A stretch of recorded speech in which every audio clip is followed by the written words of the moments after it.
Hello dear students, welcome in English class. Today topic is translation of Islametry and optative sentence. Today I will teach you how to translate Hindi sentences of Islametry and optative. आज आपको translation Hindi से अंग्रेजी अनुवाद की teaching provide की जा रही है, जिसमें इस्लामेट्री एंड ऑप्टेटिव सेंटेंसेस के वाक्यों का अनुवाद आप कैसे करोगे ये बताया जाए। पहले आपको जानना है कि इस्लामेट्री और ऑप्टेटिव सेंटेंस क्या है। इस्लामेट्री मीन्स होता है भाव सूचक, मन से, किसी भी व्यक्ति के अंदर से, हृदय से जो भाव उत्पन्न होता है और उस भाव को वाणी के रूप में व्यक्त कर देता है, वही वाक्य, वही उसकी वाणी, उसका वाक्य, बोला गया वचन, वही भाव सूचक वाक्य बन जाता है। कभी वह आश्चर्य में कोई चीज़ बोलता है, कभी प्रसन्नता में बोलता है, कभी दुख में बोलता है, कभी क्रोध में, घृणा में, कभी अति उत्साह में, और कभी वह ख्वाब भी देखने लगता है। इस तरह से भाव सूचक वाक्य होते हैं। खुशी व्यक्त किया, दुख व्यक्त किया, आश्चर्य व्यक्त किया, किसी की प्रशंसा कर दिया आदि। तो सबसे पहले अभी ऑप्टेटिव को भी एक्सप्लेन किया जाएगा, लेकिन पहले इस्लामेट्री सेंटेंस को हम देख लें। तो पुनः जब इसके बाद ऑप्टेटिव के वाक्य आपके सामने आएंगे तो ऑप्टेटिव के बारे में भी आपको बताया जा रहा है कि ऑप्टेटिव है क्या और इसके वाक्य कैसे हो। तो let us start from exclamatory sentences. Exclamatory sentence भाव सूचक वाक्य में सरप्राइज का भाव हो सकता है, आश्चर्य का, जॉय, डिलाइट, खुशी का भाव हो सकता है, सारो, ग्रीफ, दुख का भाव हो सकता है, एप्लाउज अथवा प्रेजिंग, प्रशंसा का भाव हो सकता है, और ड्रीम और डिजायर ऑफ माइंड भी हो सकता है, अर्थात ख्वाब हो सकता है, मन की हार्दिक इच्छा भी हो सकती है। इस तरह से ऐसे वाक्य इस्लामेट्री के अंतर्गत आते हैं, जिनमें सरप्राइज, जॉय, सारो, एप्लाउज और ड्रीम, डिजायर ऑफ माइंड का एक्सप्रेशन है, वही वाक्य इस्लामेट्री माने जाते हैं। इस्लामेट्री सेंटेंस कई तरह से बोले जाते हैं, लिखे जाते हैं, जैसा कि there are some examples before you have to translate into English all of them. जैसा यह कितनी सुंदर घड़ी है, इस तरह से कुछ ऐसे वाक्य होते हैं जिसमें कितना अथवा कितनी शब्द रहता है और व्यक्ति बहुत भावुक होकर के, आश्चर्य में होकर के अथवा खुशी में होकर के किसी चीज को देख कर कहता है कितना सुंदर है, कितना बड़ा है, कितना छोटा आदि। तो इस तरह से कितना अथवा कितनी शब्द वाक्य में आएगा। ऐसे वाक्यों का ट्रांसलेशन आप कैसे करेंगे यह आपको बताया जा रहा है। जैसे कि यहाँ पर देयर आर 3 सेंटेंसेस, कितनी, कितना, कितनी, तीनों वाक्यों में ऐसे हैं। तो इस तरह से जो 3 सेंटेंसेज हैं उनमें कितना शब्द आया, ऐसे वाक्यों का अनुवाद कैसे करें। ऐसे वाक्यों का अनुवाद करते समय सर्वप्रथम हाउ अथवा व्हाट आ का यूज करते हैं। कितना शब्द की अंग्रेजी हाउ अथवा व्हाट आ। व्हाट आ अथवा एन भी हो सकता है, स्थिति ऐसी होगी जब वावेल से उच्चारण होगा किसी शब्द का, तो व्हाट एन भी लिखा जा सकता है। तो हाउ अथवा व्हाट आ का प्रयोग सबसे पहले होता है, अर्थात कितना शब्द की अंग्रेजी सबसे पहले रख देते हैं। उसके बाद क्या करते हैं, उसके बाद वाक्य में जो एडजेक्टिव वर्ड है, विशेषण शब्द है, उसकी अंग्रेजी रखते हैं। यानी हाउ अथवा व्हाट प्लस एडजेक्टिव वर्ड, विशेषण शब्द। और एक विशेषण शब्द के तुरंत बाद उसके साथ ही साथ नाउन कोई लिखा है तो उसकी अंग्रेजी भी साथ ही साथ रख देते हैं। और उसके बाद वाक्य में जो सब्जेक्ट है, कर्ता है, उसकी अंग्रेजी रख देते हैं। और सबसे लास्ट में हेल्पिंग वर्ब अथवा वर्ब रखते हैं। जैसा कि यह कितनी सुंदर घड़ी है। अब आपको यह भी बताना है कि हाउ का यूज कहां करेंगे और व्हाट आर का यूज क्या करेंगे। तो हाउ का यूज उसी वाक्यों में आप कर सकते हैं जिसमें एडजेक्टिव वर्ड के बाद कोई नाउन ना लिखा हो, केवल कर्ता है। हाँ, जैसे यह कितना सुंदर है, ऐसा होता, अथवा घड़ी कितना सुंदर। लेकिन इस वाक्य में ऐसा है कि यह सब्जेक्ट अलग है और इस विशेषण शब्द एडजेक्टिव वर्ड के उपरांत नाउन भी है। ऐसी स्थिति में व्हाट आर का यूज होना चाहिए। आई होप आपके समझ में आया होगा व्हाट कहाँ यूज करेंगे। जब कर्ता अलग हो और विशेषण शब्द के उपरांत कोई अलग से नाउन भी दिया हो, ऐसी स्थिति में व्हाट आर का यूज करेंगे, नहीं तो हाउ का यूज करेंगे। तो इस वाक्य में फर्स्ट सेंटेंस में एडजेक्टिव वर्ड के बाद नाउन भी है और कर्ता इसका अलग भी है। ऐसी स्थिति में व्हाट आर का यूज करेंगे तो हो जाएगा व्हाट आर। उसके बाद आपको बताएगा एडजेक्टिव वर्ड सुंदर, लवली अथवा नाइस। आपको बताएगा एडजेक्टिव वर्ड के बाद एक तुरंत नाउन हो तो नाउन को भी वहीं रख देते हैं, वॉच।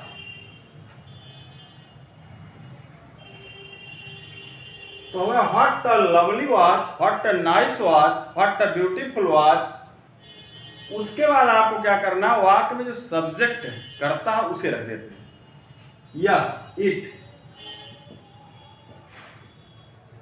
संकेत करेंगे दिस, नहीं तो इट। उसके बाद सबसे लास्ट में हेल्पिंग वर्ब अथवा वर्ब जो हो, इस वाक्य में हेल्पिंग वर्ब है इज और एक्सक्लेमेशन मार्क। तो होगा what a lovely watch it is. इस तरह से यह कितनी सुंदर घड़ी है का हिंदी टू इंग्लिश ट्रांसलेशन हो। अब सेकंड अर्थात नेक्स्ट सेंटेंस है कितना नटखट बालक है। इस वाक्य में आप देखेंगे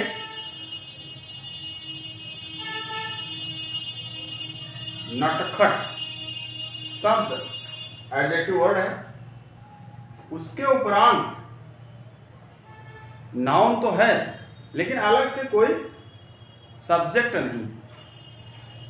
तो ऐसी स्थिति में हाउ,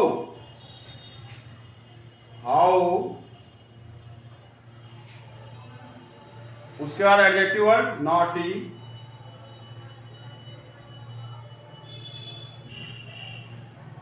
उसके बाद आप कर्ता इसे ही मानेंगे, नाउन माने या सब्जेक्ट माने। द बॉय अथवा लैड इज। माना कि यहां होता यह कितना नटखट बालक है, तो अलग से कर्ता भी होता और नाउन अलग हो जाता। तो व्हाट नॉटी, लैड, हिज अथवा दैट इज, दिस इज, जो भी। इस तरह से आप वाक्य का ट्रांसलेशन करेंगे। नेक्स्ट सेंटेंस है अरे आवाज कितनी मधुर है। यहां पर भी सरप्राइज का है, ये तीनों वाक्य सरप्राइज में। और अरे की इंग्लिश ओ रखते हैं, ओ, यही पर एक्सक्लेमेशन मार्क देने की। उसके बाद आवाज कितनी मधुर है। आप जिस तरह से यहाँ अनुवाद करने का तरीका बताया गया उसी तरीके से इसका भी आप अनुवाद करेंगे। आवाज कितनी मधुर है। इस तरह से मधुर शब्द यहाँ एडजेक्टिव है लेकिन कोई नाउन अलग से नहीं है उसके साथ, और यहाँ पर सब्जेक्ट के रूप में आवाज है। तो केवल सब्जेक्ट ही है, नाउन अलग से नहीं। जब दोनों हो तो व्हाट, नहीं तो हाउ। तो हाउ स्वीट, कितनी मधुर आवाज है। अब आवाज सब्जेक्ट है, द वॉइस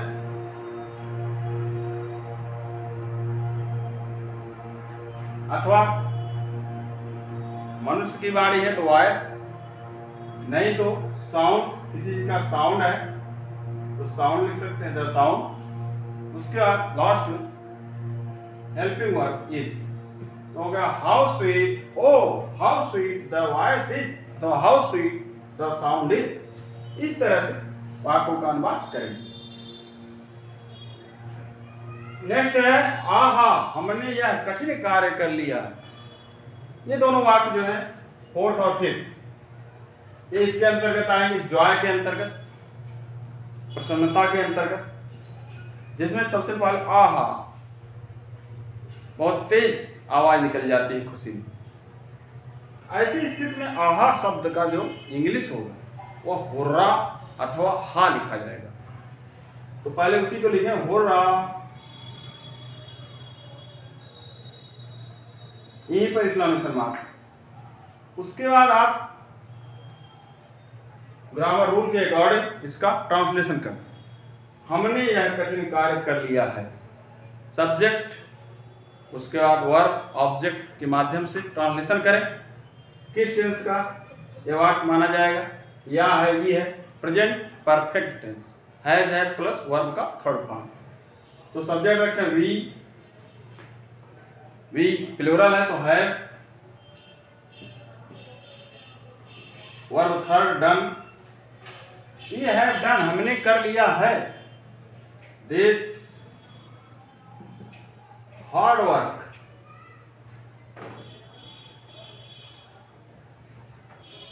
तो हो गया हुर्रा तो हा, we have done this hard work, this difficult work. इस तरह से खुशी व्यक्त होती है तो हुर्रा अथवा हा पहले लिखा जाता है।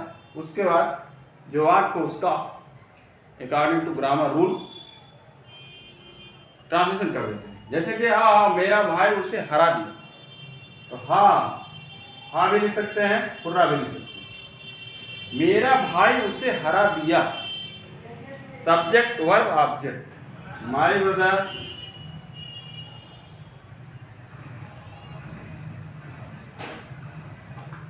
हराना, डिफीट करना। हाँ, ध्यान देंगे ऐसे वाक्य में माना कि इस वाक्य में है हूं था अंत में, तो आप प्रेजेंट परफेक्ट टेंस का मानिए। लेकिन कभी कभार यहाँ है हूं नहीं होता है, फिर भी प्रेजेंट परफेक्ट मान लिया जाता है वाक्य भाव के अनुसार। तो कुछ लोग ट्रांसलेशन करेंगे तो उसमें हैव का यूज करेंगे, तब भी वो वाक्य सही माना जाएगा, क्योंकि उसका भाव अगर प्रेजेंट परफेक्ट का है तो आप लिख सकते हैं, नहीं तो पास्ट इंडेफिनिट का भाव होगा तो पास्ट इंडेफिनिट के रूप में लिख सकते हैं। तो ऐसे वाक्यों में दोनों टेंस का यह वाक्य माना जाता है, पास्ट इंडेफिनिट में लिखा जाए तब भी सही माना जाता है, और हैव का प्रयोग करते हुए प्रेजेंट परफेक्ट के अकॉर्डिंग लिखते हैं तब भी सही माना जाता है। इसमें है हो तो है नहीं, पास्ट इंडेफिनिट सीधा दिख रहा है, तो आप सीधे डिफीटेड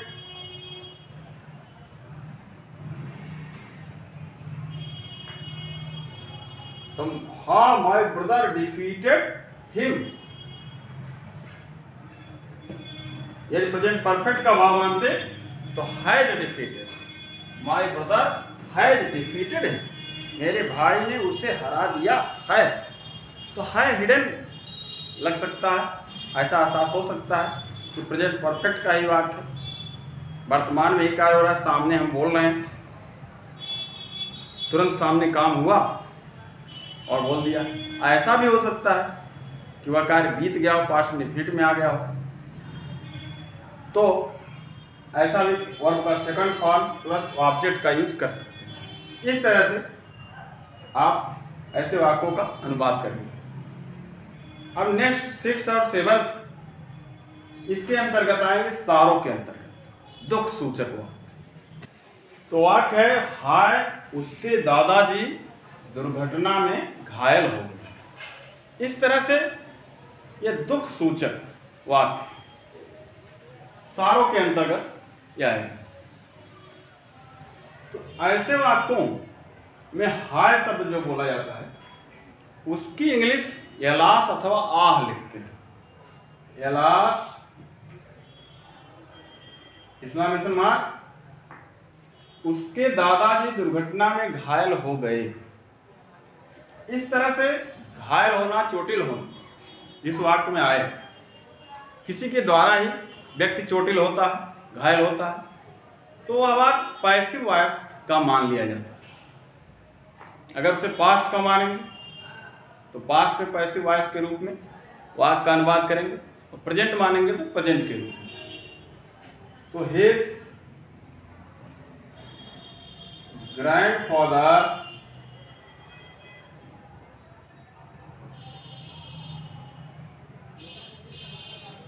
हिज ग्रैंडफादर, उसके दादाजी घायल हो गए। किसी के द्वारा घायल होता है, इसलिए पैसिव में अधिकतर ऐसे वाक्यों को लिखा है। तो अगर पास्ट मानेंगे तो वाज इंजर्ड,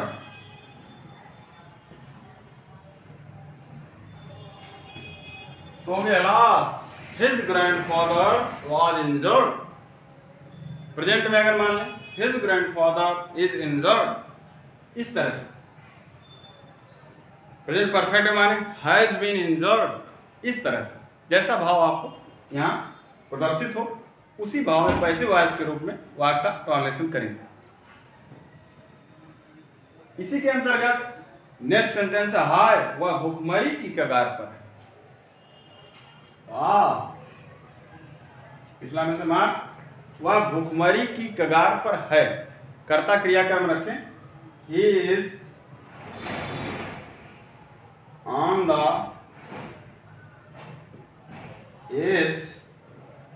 एज मीन्स कगार of starvation,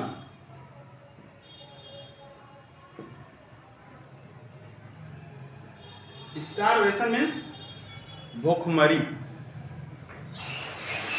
he is on the edge of starvation. इस तरह से दुख सूचक वाक्यों का ट्रांसलेशन किया जाएगा एलास अथवा आह का यूज करके। नेक्स्ट जो टू सेंटेंसेज हैं वो एप्लाउज के अंतर्गत आएंगे, प्रेजिंग के अंतर्गत आएंगे, अर्थात प्रशंसा किया जा रहा है। शाबाश, वाक्य में शाबाश सबसे पहले रहेगा। तो शाबाश की इंग्लिश ब्रेवो अथवा वेल डन लिखते हैं। तो हो गया ब्रेवो, से मार तुमने अच्छा किया। प्रेजेंट परफेक्ट टेंस में वाक्य यू हैव डन वेल। तो क्या bravo, you have done well, शाबाश तुमने अच्छा किया। अगर होता अच्छा किया तब भी आप प्रेजेंट परफेक्ट उसे मान सकते हैं, भाव जैसा वहां प्रदर्शित हो। नेक्स्ट शाबाश आपने अच्छा प्रदर्शन किया, हो जाएगा ब्रेवो वेल डन भी लिख सकते हैं। आपने अच्छा प्रदर्शन किया, तो यू, अब यहां केवल किया, अंत में है नहीं, लेकिन प्रेजेंट परफेक्ट का भाव माने तो मान सकते हैं आप। हैव का यूज कर सकते हैं, जैसे यहाँ हैव का यूज किया। नहीं तो अगर पास्ट माने तो पास्ट इंडेफिनिट में ट्रांसलेशन करें, यू परफॉर्म्ड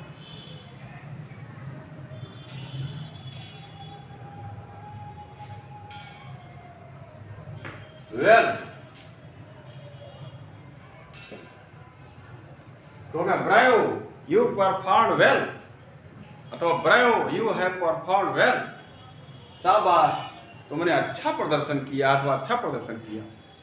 तो अगर पास्ट इंडेफिनिट के रूप में मानेंगे तो सब्जेक्ट के बाद वर्ब का सेकंड भाग। अगर प्रेजेंट परफेक्ट मानते हैं, भले ही यहाँ है हूं नहीं, मान सकते हैं भाव के अनुकूल जैसा वाक्य, तो वहाँ हैव का यूज और वर्ब का थर्ड फॉर्म हैव परफॉर्म।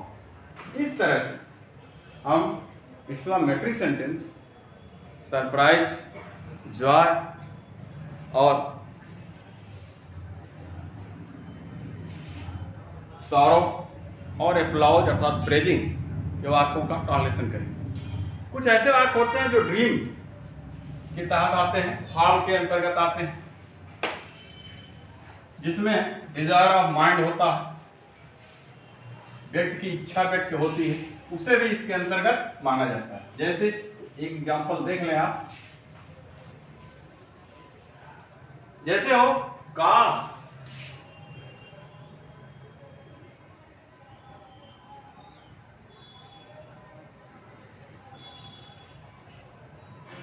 मैं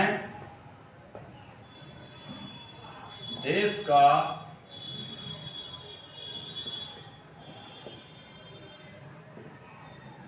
प्रधानमंत्री होता, वाक्यांश में होता, हो जाता, ऐसा आता। यहां पर व्यक्ति ड्रीम देख रहा, ख्वाब है उसका, काश, अरे ऐसा होता कि, यदि ऐसा होता कि, आदि तरह से इसे लिख सकते हैं। मैं देश का प्रधानमंत्री होता, यहां ता आएगा। ऐसे वाक्यों को ट्रांसलेशन करते समय आप इस काश शब्द की इंग्लिश इफ भी लिख सकते हैं, वुड दैट भी लिख सकते हैं,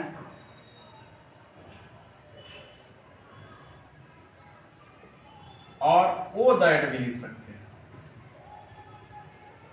इस तरह से चाहे इफ लिखें, वुड दैट लिखें, अथवा ओ दैट लिखें। काश, यदि ऐसा होता कि, यह अर्थ निकलेगा उसका। ऐसा होता कि, ऐसा भी हिंदी में लिख सकते हैं, ऐसा होता कि, यह होता कि, अथवा काश। इसके लिए इफ अथवा वुड दैट अथवा ओ दैट। उसके बाद आप इसका ट्रांसलेशन करेंगे। आई, अब ये होता शब्द जो होता, उसकी अंग्रेजी आप वर का यूज कर सकते हैं, चाहे सब्जेक्ट सिंगुलर हो या प्लूरल हो, दोनों में वर का यूज हो सकता है। यह रूल है, ग्रामर। ऐसे बात, I was the prime minister अथवा the PM of the country.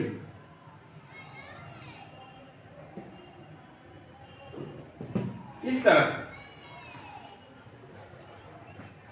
यदि जरूरी हो कि कोई क्रिया शब्द रखना, अथवा पास्ट परफेक्ट में वाक्य पहुंच जाए, तो हैड का यूज वर्ब का थर्ड फॉर्म, अथवा कोई वर्ब रखना ही है तो वर्ब का यूज नहीं होगा, उसके स्थान पर वर्ब रखा जाएगा। स्थिति अलग अलग हो सकती है।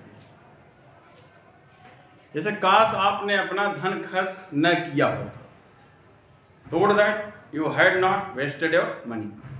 पिछली बातों को बताया कि आपने अपना धन न खर्च किया होता, इसका लोग खर्च कर चुका है।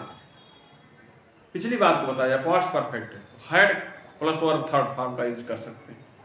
और जब साधारण रूप से ऐसा हो जिसमें वर्ब ना हो, तो वर्ब का यूज चाहे सिंगुलर हो अथवा प्लूरल हो, दोनों में आप कर सकते हैं। इस तरह से आपका एक्सक्लेमेटरी सेंटेंसेस का ट्रांसलेशन आप करेंगे। आई होप आपके समझ में आया होगा।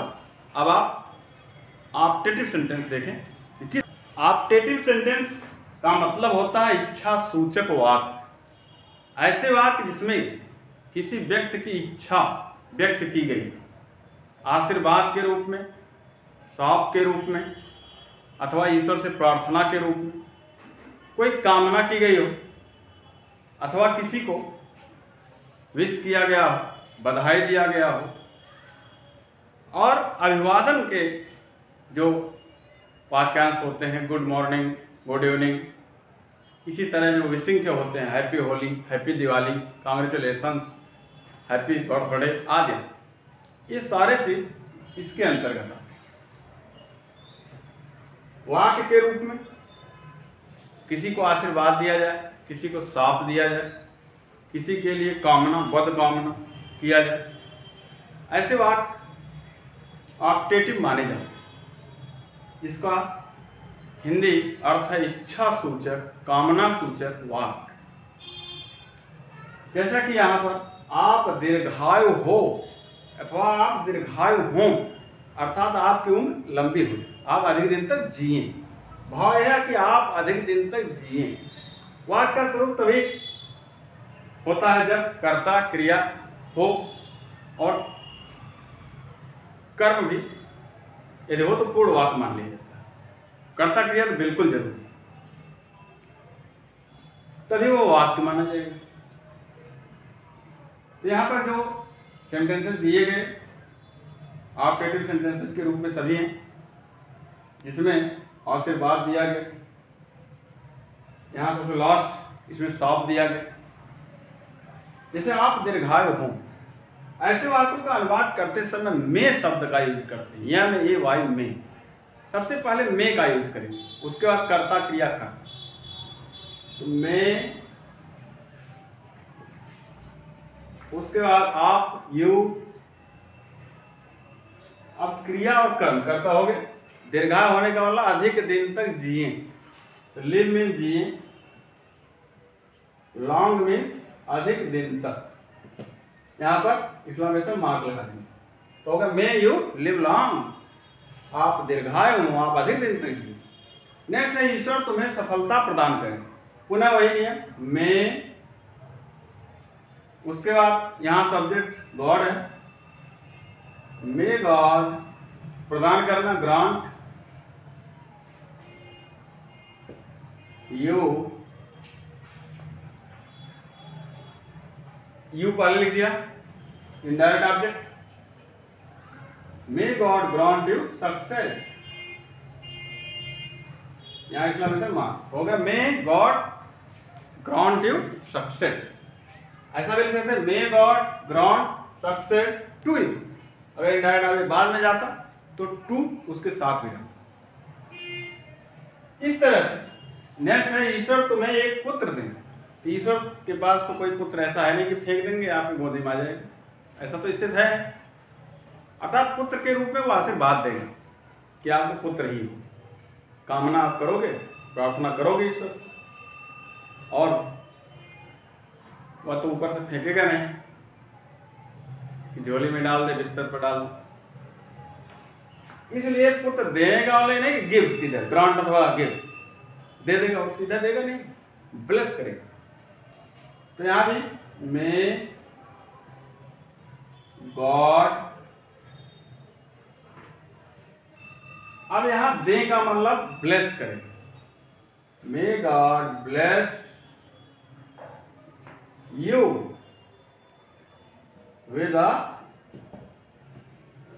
सन। एक्सक्लेमेशन मार्क होगा, may God bless you with a son. ऐसा हम नहीं कहेंगे may God give you a son, क्योंकि ऐसा नहीं है कि ईश्वर डायरेक्ट आपको पुत्र देगा, वो पुत्र का आशीर्वाद देगा, इसलिए ब्लेस का यूज किया गया। शाब्दिक अर्थ के रूप में ट्रांसलेशन नहीं हो। नेक्स्ट इसमें कर्स किया गया है, तुम जहन्नुम में चले जाओ। पुनः वही तरीका, मे यू, उसके बाद go in the hell, hell mean जहन्नुम, नरक। तो may you go in the hell, तुम जहन्नुम में चले जाओ। इस तरह से किसी को अभिवादन बोलना है, सुप्रभात, शुभ संध्या, तो आप बोलते हो good morning, good evening, good afternoon, good night, bye bye, goodbye आदि, ये भी इसी के अंतर्गत आते हैं।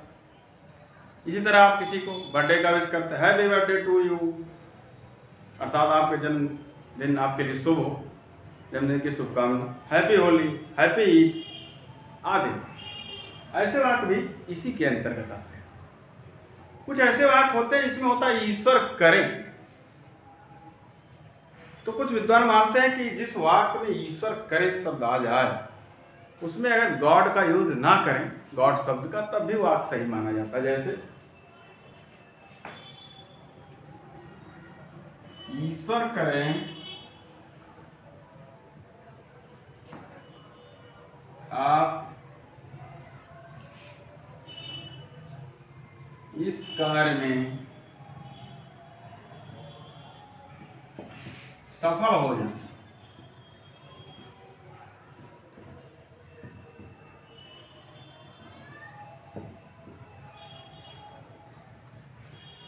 इस तरह से ईश्वर करें, भगवान करें, अगर वाक्य में आ जाए तो गॉड शब्द का यूज ना किया जाए तब भी वाक्य का अनुवाद सही माना जाएगा, नहीं तो दूसरे तरीके से वाक्य को ट्रांसलेशन करना पड़ेगा। वाक्य का ईश्वर करे का मतलब गॉड ब्लेस यू, लेकिन ईश्वर करे आ जाए तो लिखने की जरूरत है नहीं। कैसे आप अनुवाद करेंगे? ईश्वर करे को छोड़ दें और वही है मे यू सक्सीड